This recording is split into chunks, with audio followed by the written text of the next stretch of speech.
2012 yılında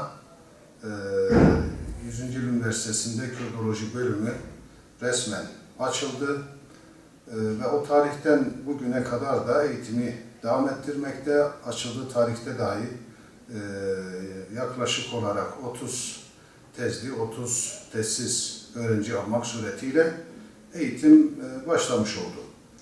Tabii ki geçen yıllar içerisinde bunu biraz daha sayı arttırdık. Özellikle tezsiz eğitim gören öğrencilerin sayısı mesela bu dönem 70'e kadar yükseldi.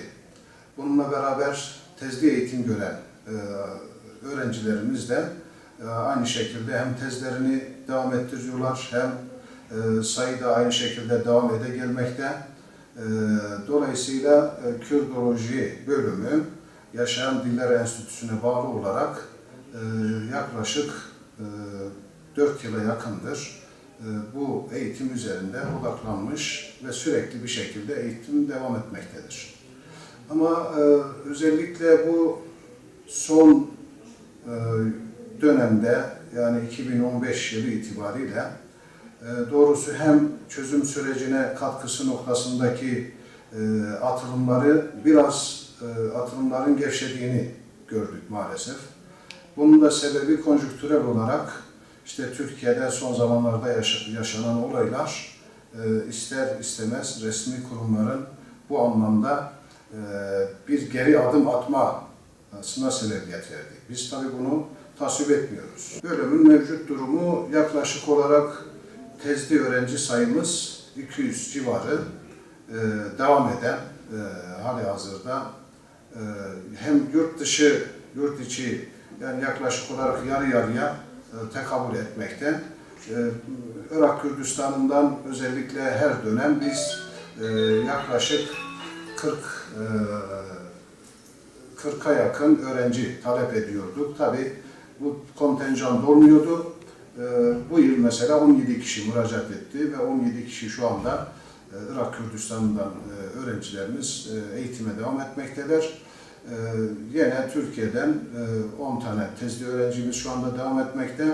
66'da tezsiz öğrencimiz şu anda halihazırda devam etmekte. Türkçenin hem anayasal bir dil olarak anayasa içerisinde yer alması, çünkü bölgemizde 35-40 milyona yakın insan bu dili konuşmakta. Bu dilin bütün yönleriyle hem anayasal güvence altına alınması hem eğitim sistemi içerisinde genel anlamda serbest bir şekilde herkes istediği dille eğitim görebilmeli. Bu çünkü İslami bir haktır, insani bir haktır.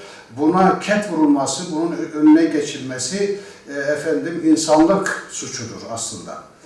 Bu açıdan meseleye baktığımızda aslında sorun çok rahat çözülebilir. Bir fırsat olarak önümüzde bu anayasal değişiklik süreci içerisinde biz bu sorunun çözülmesi noktasında hem enstitü olarak hem bölüm olarak hem halk olarak bütünüyle bu meseleye sahip çıkmak ve hükümetten de bu taleplerimizin yerine gelmesi noktasında hükümete de destek olmak bilincini taşımamız gerekir diye düşünüyorum.